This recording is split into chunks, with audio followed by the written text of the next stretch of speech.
मैं तो कह रही हूँ कि अब जब तक कहीं रहने का इंतजाम नहीं हो जाता, इस पुराने ट्रेन को ही हम लोग अपना ट्रेन घर बना लेते हैं। आखिरकार कब तक दर बदर भटकेंगे। मैं भी यही सोच रही थी माँ कि अब जैसे बारिश रुकेगी तो मैं आसपास जाकर कहीं काम वगैरह देखना शुरू कर दूंगी। बिना काम करे तो अब हम गुजारा भी नहीं कर सकते। कहानी का नाम है बारिश में गरीब परिवार का ट्रेन घर। माँ, आखिरकार हमारे सपनों का घर बन ही गया। इतने सालों से हम लोग किराए के घर में रह रहे थे, लेकिन अब हम खुद के मकान में रहेंगे। कितना सुंदर घर है हमारा। ये सब तो मेरे बेटे अनिकेत की वजह से हुआ है। अगर वो दिन रात मेहनत ना करता तो हम कभी भी अपना ये आशियाना खड़ा नहीं कर पाते। मैंने भले ही मेहनत की हो माँ, लेकिन आपने भी तो कितना काम किया है। कभी किसी के कपड़े सिले, कभी लोगों के बच्चों को संभाला, लेकिन अब फाइनली हमारा सपनों का घर तैयार है। माँ, शांति पूजन के लिए रिश्तेदारों में से कौन कौन आ रहा है? कौन से रिश्तेदार बेटा? तेरे पिताजी के गुजर जाने के बाद सभी रिश्तेदारों ने हमसे पूरी तरह से रिश्ते तोड़ दिए थे। एक तेरी बुआ ही थी जो हमारे साथ थी। मैंने उन्हें कॉल कर दिया है, कल तक तो वो भी आ जाएगी। सालों तक किराए के घर में रहने के बाद अपने खुद के घर में आकर पूरा परिवार काफी ज्यादा खुश था। ऐसे ही अगला दिन होता है और सभी लोग शांति पूजन की तैयारी करते हैं कि तभी सोमवती की ननद सुनीता अपने बेटे और बेटी किंजल के साथ सोमवती के घर आती है। कैसी हो भाभी? आखिरकार बन गया आप लोगों का घर। काफी सुंदर और बड़ा बनवाया है। अरे पहले तो सोचा था कि छोटा ही बनवा ले, फिर याद आया कि कल को हमारे बच्चों के भी तो परिवार है और बस भगवान की कृपा से बन ही गया ये घर। मामी, आपका घर काफी सुंदर है। मेरा तो यहाँ से जाने का मन ही नहीं हो रहा। कौन कह रहा है तुम्हें जाने के लिए? अब आप लोग आए हैं तो कम से कम 1-2 महीना रुक कर जाइएगा। कितने समय के बाद मिल रहे हैं हम सब लोग एक दूसरे से। अरे बात, जल्दी से पूजा की तैयारी करो। दीदी, आप और किंजल कमरे में जाकर फ्रेश हो जाइए। तारा बेटा, जाओ बुआ को कमरे में ले जाओ, तब तक पंडित जी को देख लेती हूँ मैं।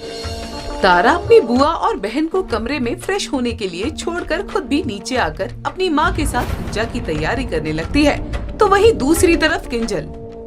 देख रही हो माँ, कैसे इन्होंने 2 साल के अंदर इतना बड़ा घर तैयार करवा लिया। पहले तो कैसे हमारे पास एक एक रोटी लेने के लिए आया करते थे ये लोग। अचानक से इनके पास इतना पैसा कहाँ से आ गया? अरे 2 नंबर का पैसा लग रहा है, वरना इतने सालों से किराए के घर में रहने वाला परिवार इतनी जल्दी कैसे बड़ा घर बना सकता है? माँ, इनका घर भी तो अपना ही घर होता है ना। काश ये घर हमारा होता। कितना सुंदर है ये घर। अरे बेटा, तू फिक्र मत कर, एक बार ये पूजा हो जाने दे, फिर देख तेरी माँ कैसा चक्कर चलाती है। ये सारा का सारा घर मेरे नाम होगा, फिर तो इस घर की रानी बनकर ऐश करना।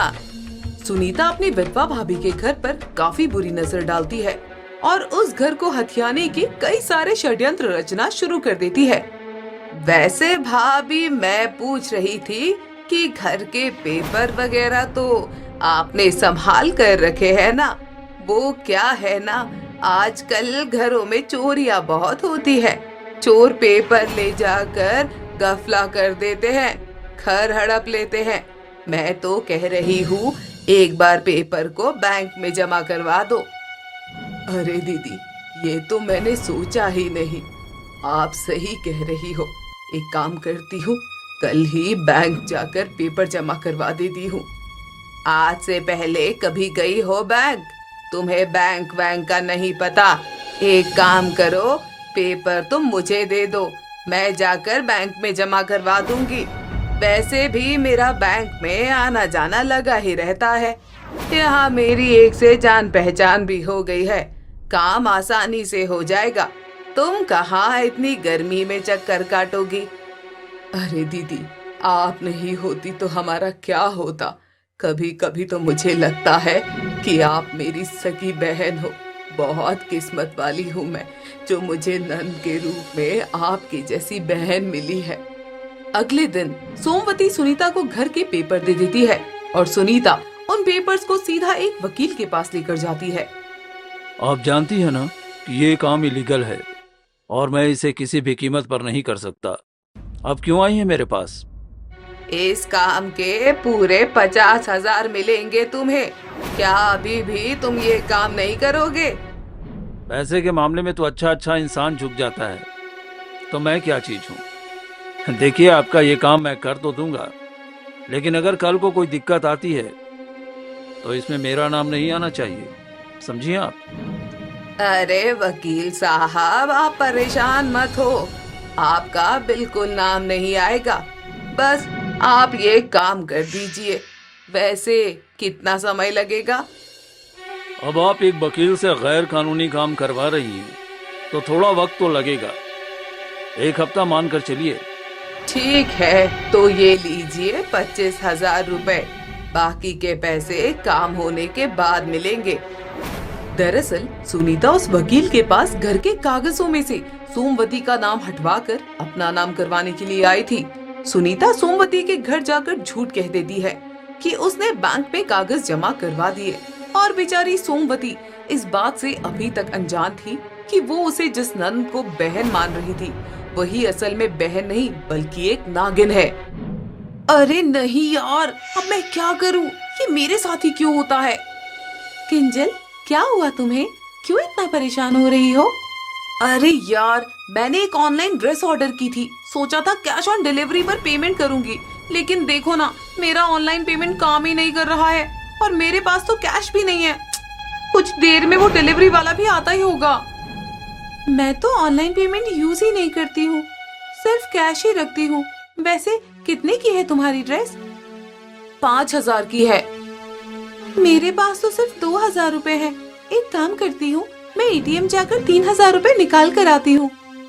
लेकिन तुम्हें तो कॉलेज जाना था ना, आज तो तुम्हारा इम्पोर्टेंट लेक्चर है।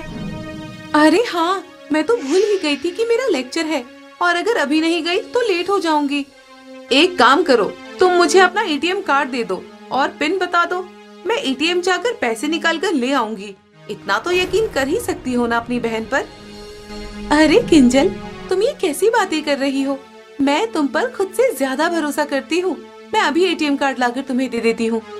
तारा किंजल पर भरोसा कर उसे अपना एटीएम कार्ड देकर पिन बता देती है।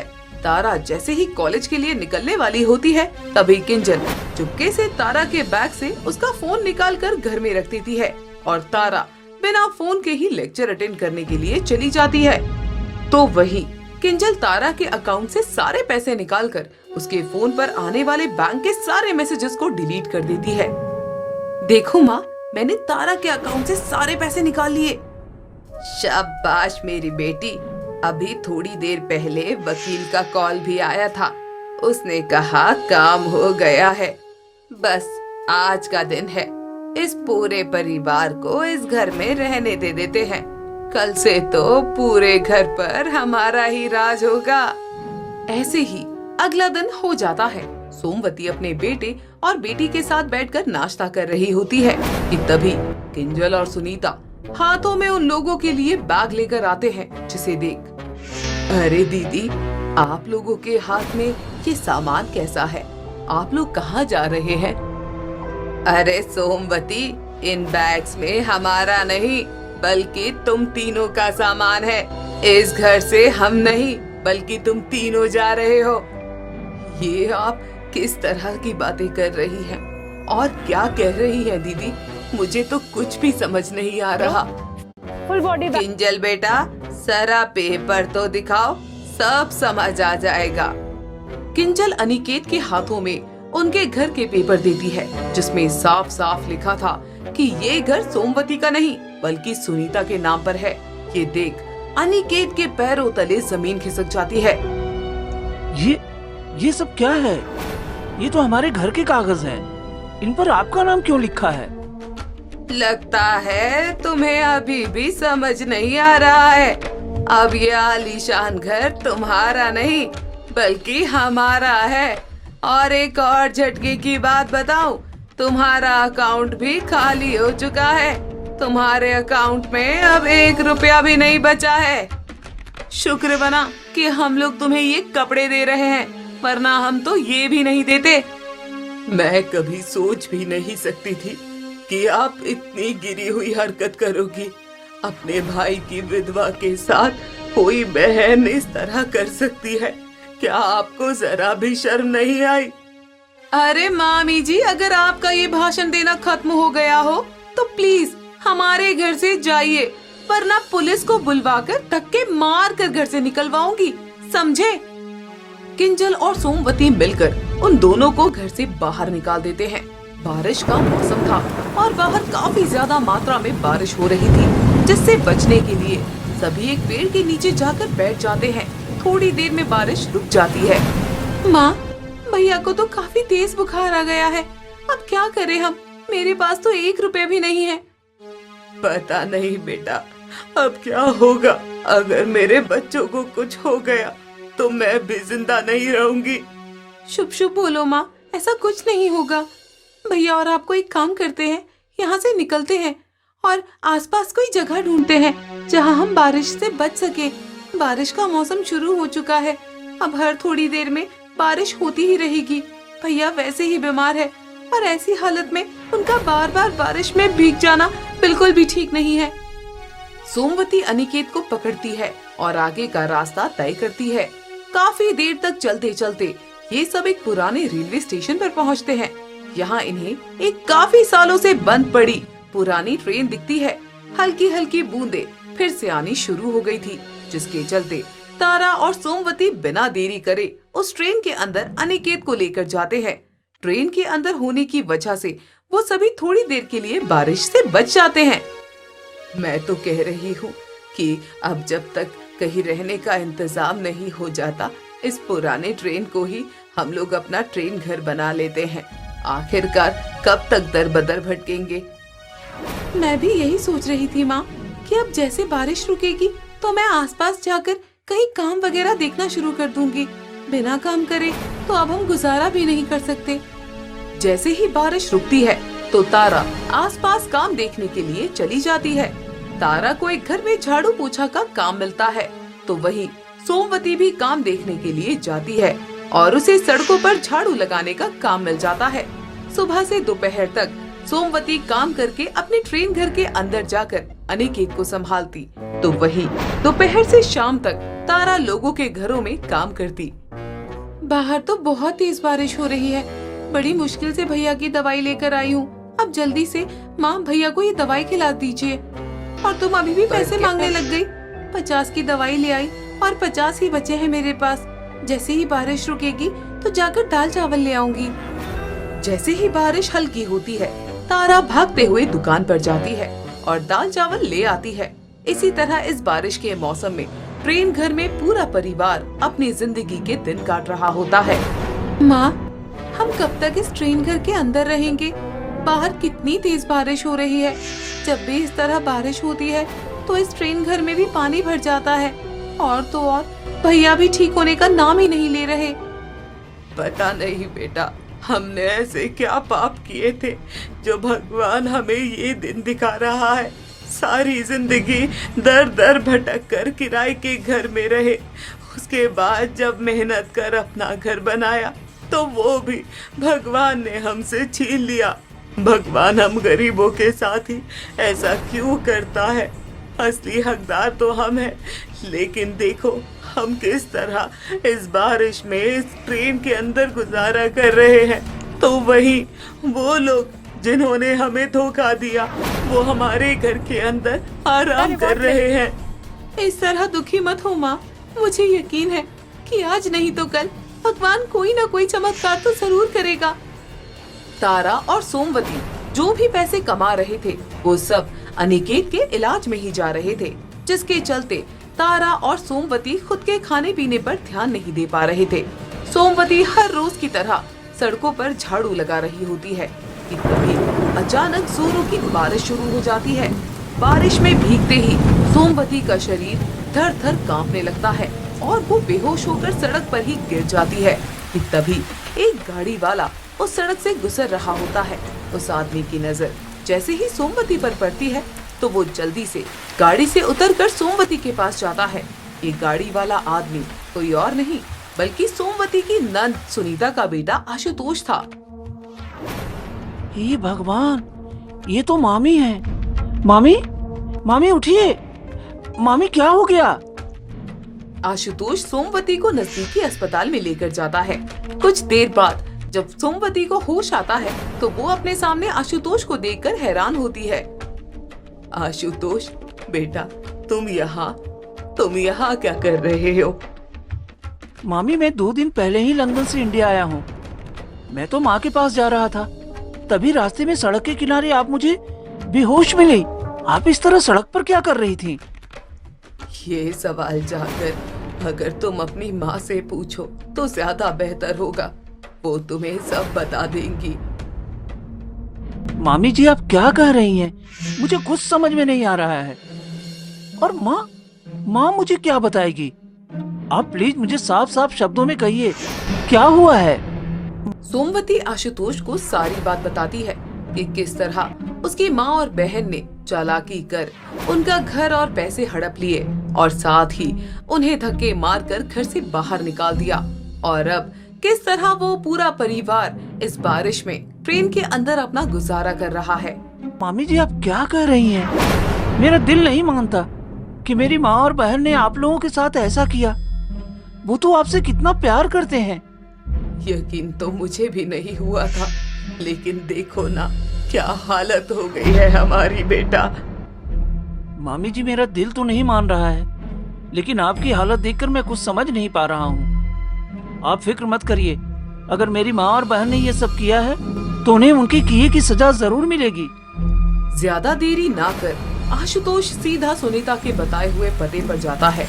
इतने सालों बाद अपने बेटे और भाई को देखकर सुनीता और किंजल काफी खुश हो जाते हैं। भैया, आप आ गए।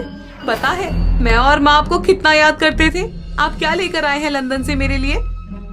बेटा, कैसा है तू और पढ़ाई कैसी चल रही है?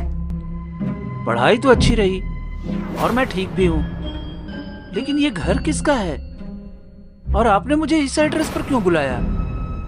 अरे हमारा घर तो दूसरे एरिया में है ना। अब से यही हमारा घर है भैया। कब तक उस छोटे से घर में रहते? देखो ना ये घर कितना बड़ा और सुंदर है। लेकिन ये घर किसका है? देखने में तो काफी महंगा लग रहा है। अरे पुलिस की तरह सवाल करने में क्या लग गया तू? बैठ, तुझे सारी बात बताती हूँ। अपने बेटे पर विश्वास कर सुनीता उसे सारी बात बताती है और कैसे उन्होंने वकील को पैसे खिलाकर सोमवती का घर हड़पा और कैसे किंजल ने अकाउंट से सारे पैसे निकाले। ये सुन आशुतोष के पैरों तले जमीन खिसक जाती है। देखा बेटा आशुतोष, कैसे हमने सब कुछ पा लिया। भैया, मैं तो बहुत ज्यादा खुश हूँ। आप कितने समय के बाद हमसे मिल रहे हैं। माँ, आज आप क्यों ना भैया के पसंद का खाना बनाए? किंजल बिल्कुल ठीक कह रही है, आज मैं सब कुछ तेरी पसंद का बनाऊंगी। माँ, आज मैं बाहर से खाना खा कर आया हूँ, आप कल बना लीजिएगा। मैं आराम करने के लिए जा रहा हूँ, काफी थका हुआ हूँ। आशुतोष को अभी भी अपनी माँ और बहन की बातों पर यकीन नहीं हो रहा था, लेकिन वो जानता था कि यही हकीकत है। आशुतोष चुपके से अपनी माँ के फोन से उस वकील का नंबर निकालता है और सीधा पुलिस को लेकर वकील के पास जाता है। पुलिस को देखकर वकील डर के मारे सब कुछ बता देता है। आप मुझे माफ कर दीजिए, मुझसे बहुत बड़ी गलती हो गई। अब मैं कभी दोबारा ऐसा काम नहीं करूंगा। भगवान के लिए मुझे छोड़ दीजिए। मेरे सामने नहीं, अब कोर्ट में जाकर गिड़गिड़ाओगे। असली पेपर लेकर आशुतोष सीधे सोमवती के पास जाता है। इन पेपर में साफ साफ लिखा था कि ये घर सोमवती का ही है। ये देख सोमवती काफी खुश होती है। मैं आप लोगों से अपनी माँ और बहन की तरफ से माफी मांगता हूँ। वो घर आप लोगों का ही है और हमेशा रहेगा। अब आप लोगों को इस ट्रेन घर में रहने की कोई जरूरत नहीं है। आप सब मेरे साथ चलिए। आशुतोष अनिकेत, तारा और सोमवती को लेकर वापस घर आ जाता है। ये देख सुनीता और किंजल काफी हैरान होते हैं। अरे आशुतोष, तू इन लोगों को लेकर यहाँ क्यों आया है? क्या तुझे पता नहीं कि अब ये घर इन लोगों का नहीं है बल्कि हमारा है? तुम लोग यहाँ क्यों आए हो? निकल जाओ हमारे घर से। हाँ हाँ निकल जाओ, वरना पुलिस को बुलाकर तुम लोगों को जेल की चक्की पिसवाएंगे। आप लोग जेल की बात ना ही करो तो बेहतर होगा। आप लोगों को क्या लगा मैं आपके इस घिनौने खेल में आपका साथ दूंगा? मैंने कल ही उस वकील को पुलिस के हवाले कर दिया है और उसने साफ साफ बता दिया है कि किस तरह आपने उसे पैसे देकर ये घर अपने नाम करवाया। ये घर मामी जी का ही है, ना कि हमारा, समझे आप लोग? अरे ये तूने क्या किया? बैठे बैठे सोने की थाली मिल रही थी, लेकिन तुझे तो बस जिंदगी भर कटोरा लेकर भीख ही मांगना है। हराम की बिरयानी से मेहनत की सूखी रोटी ही सही है माँ। मामी जी, ये घर और यहाँ की हर चीज आपकी है। आज के बाद ये घर आपसे कोई नहीं छीनेगा। बेटा, काश तुम जैसी औलाद हर एक माँ की होती। बहुत किस्मत वाली है आप दीदी, जो आज के कलयुग जैसे समय में भी आपको श्रवण जैसा बेटा मिला है। भले ही आप लोग यहाँ गलत तरीके से हैं, लेकिन आपके बेटे ने आपको सही राह दिखानी नहीं छोड़ी। अब आप लोग खड़े खड़े क्या देख रहे हैं? जल्दी से अपना सामान पैक करिए और चलिए मेरे साथ। वो तो शुक्र मनाइए कि पुलिस से बात करके मैंने इस केस को यहीं खत्म कर दिया, वरना आप लोगों को भी जेल जाने में ज्यादा देर नहीं लगती। सुनीता किंजल अपना सामान पैक करते हैं और आशुतोष के साथ वापस अपने पुराने घर पर चले जाते हैं। तो वही अब अपने घर पर आकर सोमवती, तारा और अनिकेत काफी ज्यादा खुश होते हैं। समय बीतने के साथ साथ अब अनिकेत की तबीयत भी पहले से बेहतर होने लगती है और वो जल्दी से अपना काम भी संभाल लेता है।